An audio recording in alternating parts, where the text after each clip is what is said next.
já está de volta. Agora é hora da gente conversar um pouquinho sobre saúde mental. E hoje a gente vai falar de um problema muito atual, que são as doenças psicossomáticas.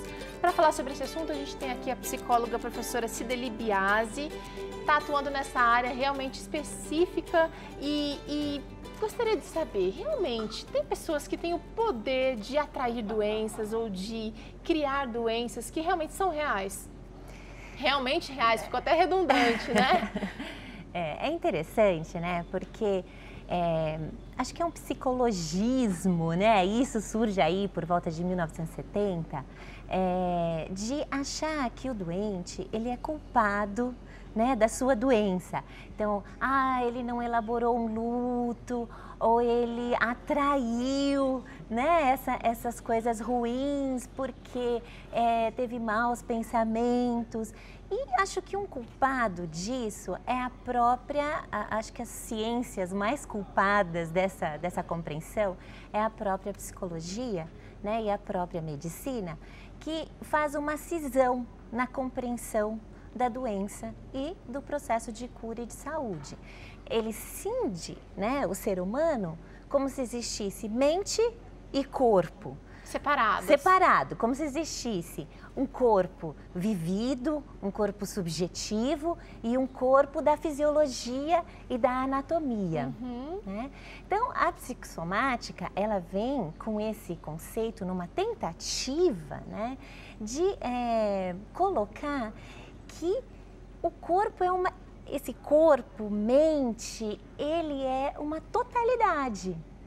Então, se a gente fosse parar para pensar, existe uma doença psicossomática ou somatopsíquica, tanto faz, né? Porque todas as doenças, se a gente for pensar dentro de um corpo, dentro de uma unidade, são psicossomáticas ou somatopsíquicas.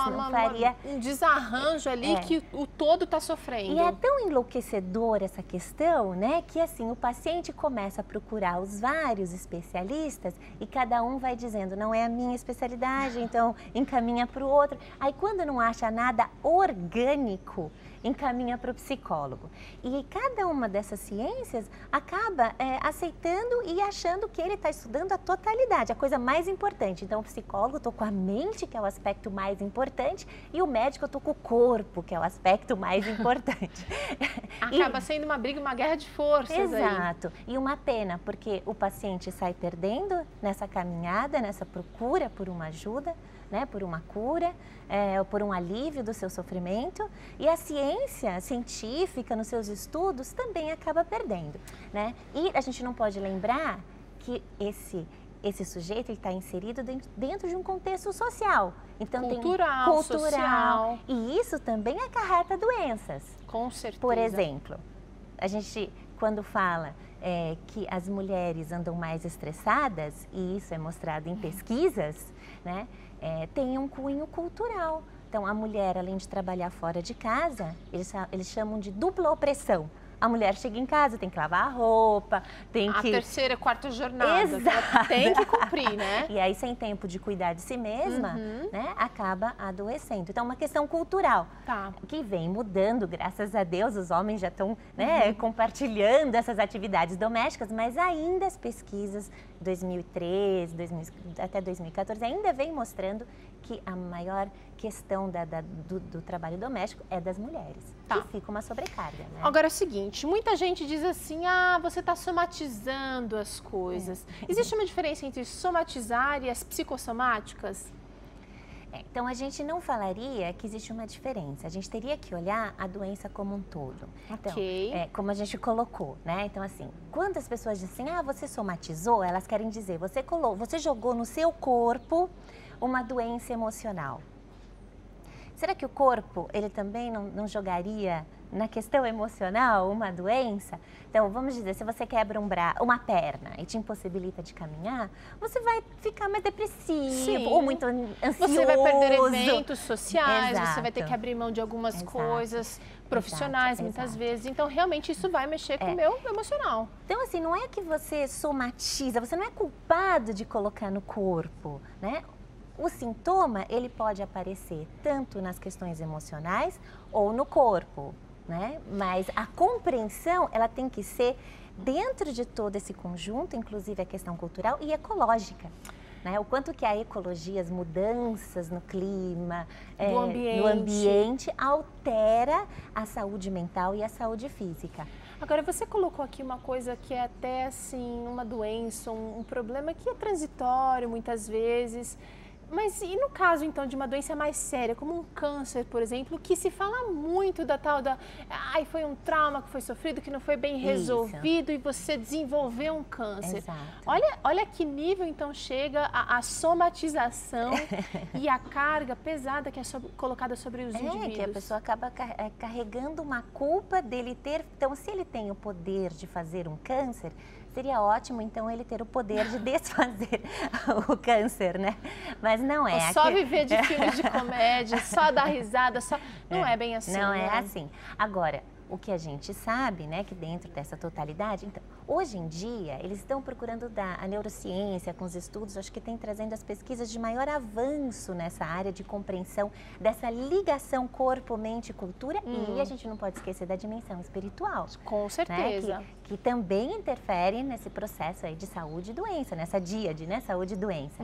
Então, hoje a neurociência vai colocando outros nomes, psiconeuroimunologia, psicoendocrinologia, psicocardiologia, então mostrando que existe uma relação muito, a gente pode sincrônica, forte. É uma relação por segundos única entre a mente e as alterações, né, fisiológicas, que provocam alterações nos sistemas importantes, como o sistema cardíaco, o sistema imunológico. Então, na questão do câncer, só para dar um exemplo... Vamos lá. Vamos dizer que você está numa situação de estresse muito grande e as pesquisas de estresse é o que traz maior novidade nesses estudos aí de psiconeuroimunologia. Né? Então, tem uma linha? Não, tem as NKs, né, que são do sistema imunológico, são células do sistema imunológico. Natural killers. Isso, as natural killers, elas têm uma função de detectar, de fazer uma varredura no corpo. E essa varredura no corpo é a segundos e segundos. E de o tempo inteiro está acontecendo. De detectar células tumorais. E elas são citotóxicas, elas não fagocitam. Então, elas chegam junto daquelas células tumorais, né, e com a sua toxicidade, acaba com aquele processo. Então, num processo de, por exemplo, a morte de alguém, ou um divórcio muito dolorido, um trauma, né? Então, a gente fala que é através do eixo HPA, hipotálamo, hipófise e adrenal. Então, o hipotálamo manda a mensagem para a hipófise libera um hormônio chamado adrenocorticotrófico, que estimula as glândulas suprarrenais a liberar os hormônios do estresse, que seria, por exemplo, cortisol, noradrenalina, entre outros. O cortisol, o glicocorticoide, ele penetra, por exemplo, a NK e altera a função dela. Então, quando ela vai fazer a varredura, ela não detecta. É um boicote. É um boicote das células que estariam fazendo a nossa defesa. Exato. Então, ela não detecta e passa desapercebido. E isso é um problema gravíssimo, né?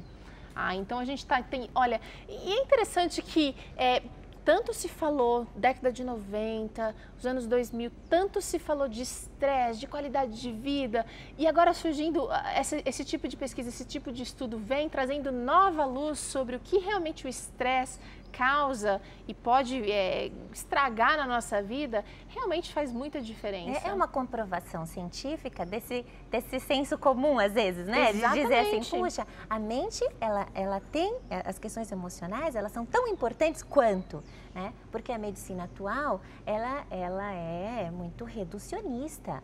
Ela vê, então é um câncer, vamos fazer uma cirurgia, vamos fazer quimioterapia, não se analisa, não que eles não saibam disso, porque eles estudam todas essas pesquisas e essas, mas assim, isso é como se passasse desapercebido, é uma coisa menor. Mas será que se a gente é uma totalidade, não teria nada de menor, nem a questão cultural, nem o espiritual, nem a questão ecológica. Né? Nada deve ser passado assim desapercebido e nada deve ser tirado da sua importância, Exato. Esfera de importância. Agora é o seguinte, partindo do ponto de vista de que a gente é um ser integral e que a gente precisa cuidar das várias faculdades, inclusive cultural, a gente precisa levar em conta o ambiente. Eu queria saber o seguinte, tem pessoas que acreditam que precisam tratar o corpo e tem pessoas que acreditam que trabalhando a mente você realmente vai conseguir expulsar as doenças. Como funciona essa dinâmica, Cideli? Então, eu acho que é muito simplista você achar que só com a terapia funciona? Funciona, mas se ela for integrada aos diversos aspectos. Então, a questão da alimentação é extremamente importante, bem documentado na literatura, o quanto que a alimentação pode gerar uma depressão, né, uma má alimentação, ou uma ansiedade, né, ou agressividade, né, a falta, o excesso, né, de alguns nutrientes. Então, a gente sabe também o quanto que o sono... Então, é fundamental. Fundamental. Tem pesquisas mostrando, né, que esses profissionais da saúde, por não dormirem, fazerem plantões e plantões, até a questão da moralidade é rebaixada. Agora, você imagina um profissional da saúde com nível de moralidade ético rebaixado, comprometido por causa da questão do sono.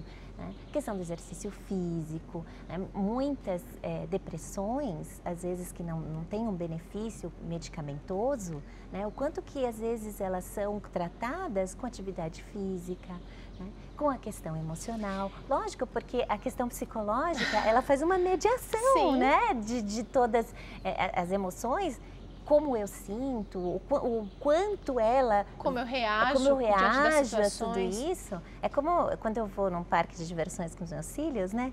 Eles vão na montanha-russa, ai, que delícia, mamãe, você precisa ir, eu vou. Para mim é um estresse terrível, é uma coisa negativa, para eles é uma coisa positiva. Então, essa interpretação que eu faço de uma situação interfere nesse processo de doença, de adoecimento ou de cura, né?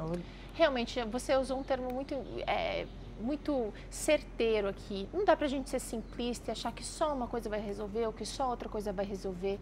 A gente precisa de Deus, a gente precisa de equilibrar, de calibrar a nossa vida segundo a vontade de Deus e segundo os recursos que Ele tem disponível pra gente também, muitas vezes em forma de pesquisa, através de profissionais, trazendo mais saúde pra gente. Cideli, obrigada pela participação, viu? Eu que agradeço.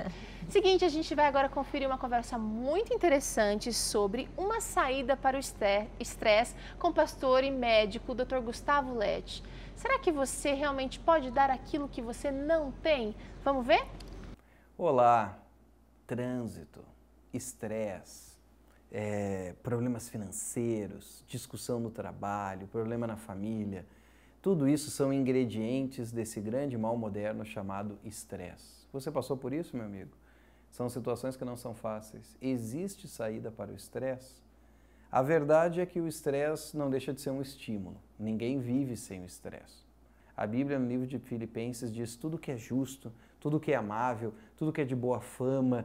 E N características ele coloca nesse texto e no final ele diz que isso ocupe o vosso pensamento. Muito do estresse que nós temos é porque a nossa mente está congestionada. Calma, tire um pouco o pé do acelerador e tome textos como esse de Filipenses 4 e coloque os seus pensamentos num filtro.